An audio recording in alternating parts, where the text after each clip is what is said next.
ನಾನಿವತ್ತು ರಾಗಿ ಹಲ್ವಾ ಅಥವಾ ರಾಗಿ ಕಿಲ್ಸ ಮಾಡ್ತಾ ಇದ್ದೀನಿ. ಇದು ಬೇಸಿಗೆ ಟೈಮಲ್ಲಿ ತಂಪಾಗಿರುತ್ತೆ. Welcome to R P S L family. ಯಾರೆಲ್ಲ ವಿಡಿಯೋ ನೋಡ್ತಾ ಇದ್ದೀರಾ ಸಬ್ಸ್ಕ್ರೈಬ್ ಆಗಿ, ಅವರಿಗೆ ಧನ್ಯವಾದ ಹೇಳ್ತಾ ಇನ್ನಷ್ಟು ನೋಡಿ ಸಬ್ಸ್ಕ್ರೈಬ್ ಆಗಿ ನನ್ನ ಚಾನಲ್ನ.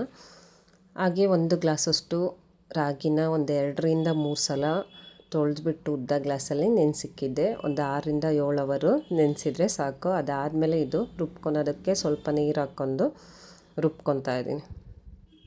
ನೋಡಿ ಗಟ್ಟಿಯಾಗಿದೆ ಇದು. ಇದಕ್ಕೆ ಇನ್ನೊಂದು ಸ್ವಲ್ಪ ನೀರು ಆ್ಯಡ್ ಮಾಡ್ಕೊತಾ ಇದ್ದೀನಿ ಸೋಸುವಾಗ.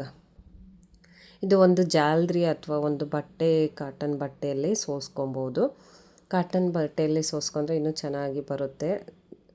ನಾನು ಇಲ್ಲಿ ಜಾಲರಿನ ಯೂಸ್ ಮಾಡ್ತಾ ಇದ್ದೀನಿ. ನೋಡಿ ಇದೇ ಥರ ಇದನ್ನು 1 ಸ್ಪೂನ್ ತೊಗೊಂಡು ಕೂಡ ನಾನು ನೀಟಾಗಿ ಸೋಸ್ಕೊತಾ ಇದ್ದೀನಿ.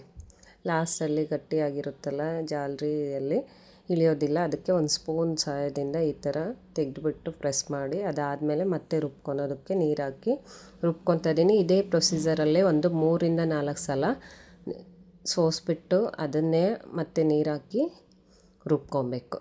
ಇದೇ ಥರ ಒಂದು 3ರಿಂದ 4 ಸಲ ಮಾಡಿದರೆ ಸಾಕು. ನೋಡಿ ಇದು ಹಾಲು ಕೂಡ ತೋರಿಸ್ತಾ ಇದ್ದೀನಿ ಎಷ್ಟು ಗಟ್ಟಿಯಾಗಿ ಚೆನ್ನಾಗಿ ಬಂದಿದೆ. ಇದಕ್ಕೆ ಇನ್ನೊಂದು ಸ್ವಲ್ಪ ಬೇಕಾದರೆ ನೀರು ಹಾಕ್ಕೊಂಡು ಜಾಸ್ತಿ ಮಾಡ್ಕೊಬೋದು. ಇನ್ನು ಅರ್ಧ ಗ್ಲಾಸ್ ಅಥವಾ 1 ಗ್ಲಾಸಷ್ಟು ನಾನು ಇಲ್ಲಿ ಇಷ್ಟಕ್ಕೆ ಮಾಡ್ತಾ ಇದ್ದೀನಿ. ಇದಕ್ಕೆ ನಾನು ಇನ್ನೊಂದು ಕಡೆ 1.5 ಬಟ್ಲಷ್ಟು, ಈ ಅಳತೆಯಲ್ಲಿ 1.5 ಬಟ್ಲಷ್ಟು ಬೆಲ್ಲನ ನಾನು ಕರಗಿಸ್ತಾ ಇದ್ದೀನಿ ಒಂದು ಸ್ಟೀಲ್ ಪಾತ್ರೆಗೆ ಹಾಕ್ಬಿಟ್ಟು. ಇದಕ್ಕೆ 1-2 ಗ್ಲಾಸಷ್ಟು ನೀರು ಹಾಕ್ಬಿಟ್ಟು ಬೆಲ್ಲ ಮುಳುಗೋ ಥರ ಅದಕ್ಕೆ ನಾನು ನೋಡಿ ಪೂರ್ತಿಯಾಗಿ ಕರಗೋ ಆದಮೇಲೆ ಅದನ್ನು ಸೋಸ್ಕೊತಾ ಇದ್ದೀನಿ. ಇದನ್ನು ನಾನು ಬಿಸಿ ಇಟ್ಟಿಲ್ಲ, ಫಸ್ಟು ಪಾಕ ಸೋಸ್ಕೊಂಡು ಆದಮೇಲೆ ರಾಗಿದ್ದು ಹಾಲಿಗೆ ಅದಾದಮೇಲೆ ಬಿಸಿ ಇಡ್ತಾ ಇದ್ದೀನಿ. ನೋಡಿ ಪೂರ್ತಿಯಾಗಿ ಸೋಸ್ಕೊಂಡಿದ್ದೀನಿ. ಬೆಲ್ಲದಲ್ಲಿ ಗಸಿ ಇರೋದೆಲ್ಲ ಈ ಥರ ಜಾಲರಿಯಲ್ಲಿ ಸೋಸ್ಕೊಂಡ್ರೆ ಅದರಲ್ಲೇ ಇರುತ್ತೆ. ಈಗ ಹಾಲು ಮತ್ತು ಬೆಲ್ಲದ ರಸನ ಮಿಕ್ಸ್ ಮಾಡ್ತಾ ಇದ್ದೀನಿ, ರಾಗಿ ಹಾಲು. ಇದನ್ನು ಈಗ ಮೀಡಿಯಮ್ ಫ್ಲೇಮಲ್ಲಿ ಇಟ್ಟಿದ್ದೀನಿ. ಇದು ಒಂದು ಸಲ ಒಲೆ ಮೇಲೆ ಇಟ್ಟರೆ ಗಟ್ಟಿಯಾಗೋವರೆಗೂ ತಿರುಗಿಸ್ತಾನೆ ಇರಬೇಕು. ಮೀಡಿಯಮ್ ಫ್ಲೇಮಲ್ಲಿಟ್ಟು ಲಾಸ್ಟಲ್ಲಿ ಈ ಥರ ಗಟ್ಟಿಯಾದಮೇಲೆ ಲೋ ಫ್ಲೇಮಲ್ಲಿಟ್ಟು ತಿರುಗಿಸ್ತಾನೆ ಇರಬೇಕು. ನೋಡಿ ಈ ಹದದಲ್ಲಿ ಬರಬೇಕು.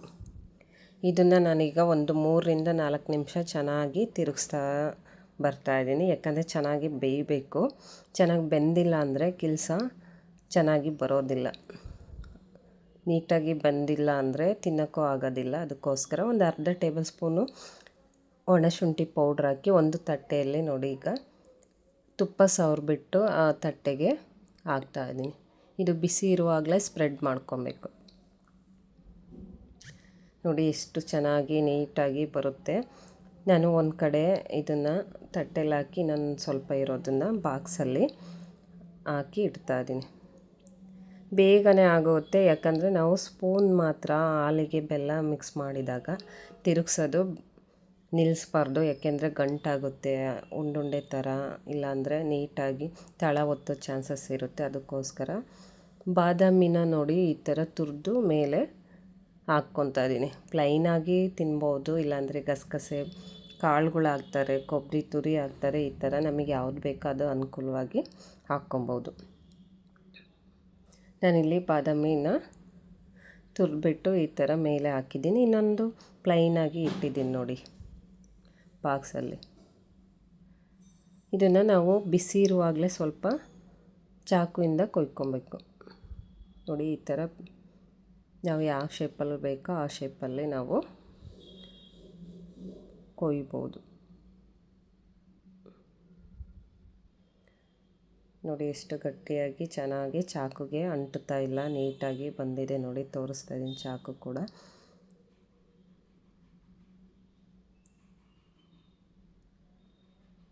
ಇದನ್ನು ಮಾಡಿ ಒಂದು 2ರಿಂದ 3 ಅವರ್ ಆದಮೇಲೆ ತಣ್ಣಗಾದಮೇಲೆ ತಿನ್ಬೋದು, ಇಲ್ಲ ನೈಟ್ ಮಾಡಿ ಬೆಳಗ್ಗೆ ಕೂಡ ತಿನ್ಬೋದು.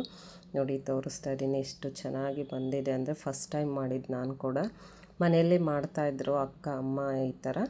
ನಾನು ಯಾವಾಗೂ ಮಾಡಿರಲಿಲ್ಲ, ಫಸ್ಟ್ ಟೈಮ್ ಮಾಡಿದ್ದೆ. ತುಂಬ ಚೆನ್ನಾಗಿ ಬಂದಿದೆ.